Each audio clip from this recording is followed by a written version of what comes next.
Hey students, I'll be discussing Chapter 8, Linear Estimation and Minimizing Error. So as you can probably see as you go through the textbook, the chapters become a little bit more complicated to explain via YouTube without a blackboard in front of me.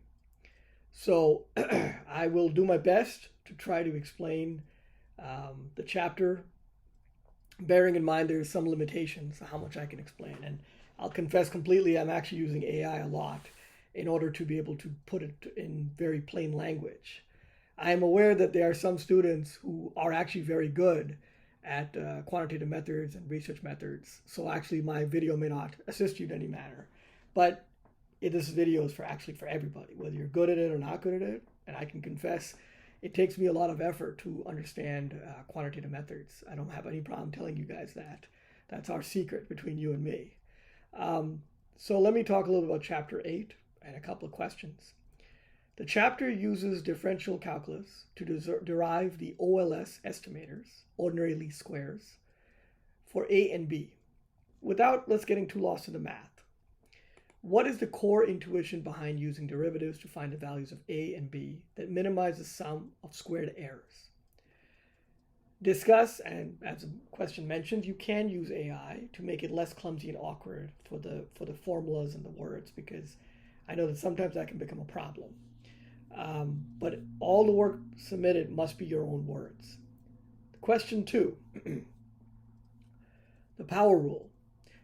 Constant rule and other derivation rules, described in this chapter are mechanical tools, but they serve a deeper purpose, identifying where a function reaches its minimum. How does the idea of minimization connect to broader principles of model building and parsimony in social science research? Discuss this as best as you can.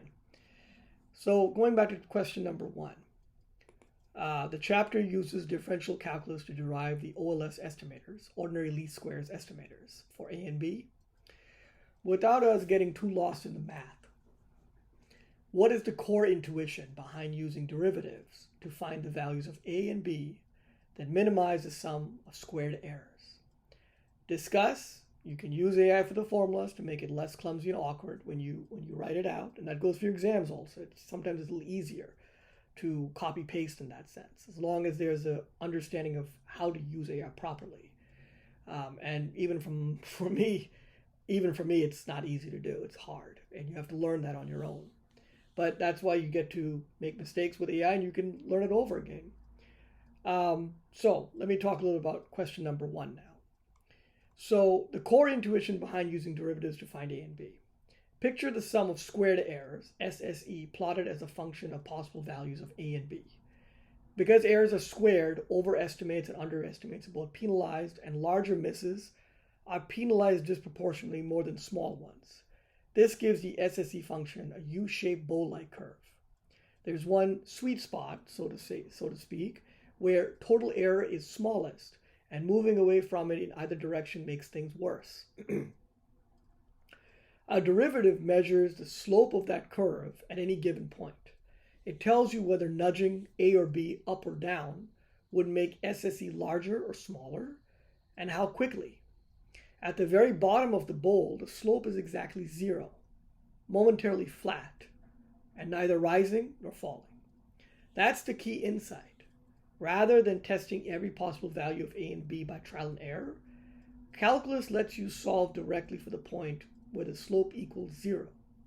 And because the function is bowl-shaped, convex, that point is guaranteed to be the minimum.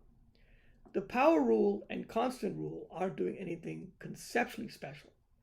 They're just the mechanical steps for calculating what the slope function looks like so you can solve for where it hits 0. Now, question number 2 is the power rule, constant rule, and other derivation rules described in this chapter are mechanical tools, but they serve a deeper purpose. Identifying where a function reaches its minimum. How does this idea of minimization connect to broader principles of model building and parsimony in social science research? And in this case, of course, parsimony does not mean being a cheap person, like your professor can be a parsimonious individual sometimes. it means a different type of understanding. So OLS minimization, ordinary least squares minimization, is a narrow literal case of a much broader principle in social science research. A good model balances fit against complexity, and finding that balance is itself an optimization problem. Parsimony is a minimization problem too, just over a different objective. OLS minimizes squared error given a fixed model form. But researchers also implicitly minimize something when deciding how many variables to include, weighing improved fit against the cost of added complexity, lost degrees of freedom, or reduced interpretability. For those of you who are struggling, you can understand even at my level I struggle with these terms. Tools like adjusted R2, AIC, and BIC exist precisely because they penalize models for adding predictors that don't meaningfully improve them. A second layer of optimization sitting above OLS's own coefficient fitting. The flat spot logic generalizes. Just as SSE has a genuine minimum of A and B, for A and B, researchers look for a specification where added complexity stops yielding meaningful returns, a point of diminishing marginal benefit. That's the same underlying shape of reasoning as calculus optimization, applied qualitatively to model design rather than numerically to coefficients. Parsimony guards against false precision.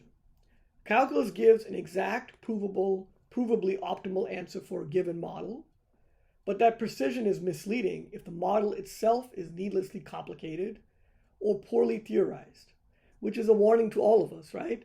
Things need to be properly understood and theorized properly, which is where critical thinking plays a big impact for them, because you need to be able to spend time brainstorming, which a lot of us in our 24/7 daily rituals and schedules, we don't do enough.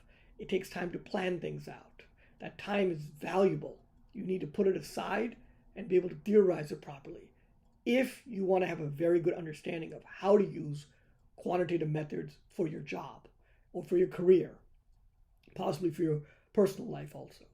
So I encourage all of you to consider that when you're going through the program and this class especially. The lesson calculus teaches formally is the same lesson parsimony teaches in research design.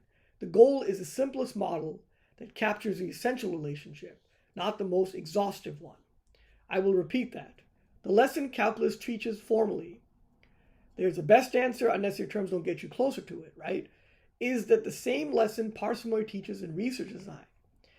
The goal is the simplest model that captures the essential relationship, not the most exhaustive one.